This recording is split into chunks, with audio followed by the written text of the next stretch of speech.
आज बेलपड़ा बिहाग जाइनु आम रोजी टुनीर एग्जाम है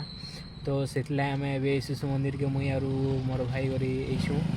तो यहाँ मन एग्जाम हो सारा ना मान के घर के नहीं भारी मार फिर बेलपड़ा ए बिहागर के केंदा हला भल हला आज क्या क्या एग्जाम हला अरे तोर का रे इंग्राजी हला हां चलो चला हुए हेलो गाइस इटा में साढ़े तीन भात नहीं खावा करी मैगी मस्का तो खाना करे कुछ नहीं सीटा ए भीष्म भाई काटू छे आलू तो भाई तो दे काटू छु दे केनता लागु छे आलू और उइल और पातल घटा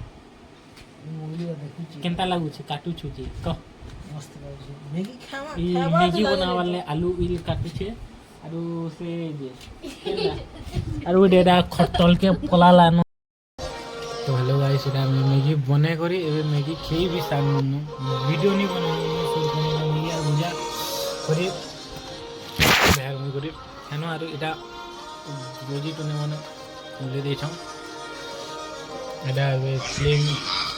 शो चालू छे फोन पे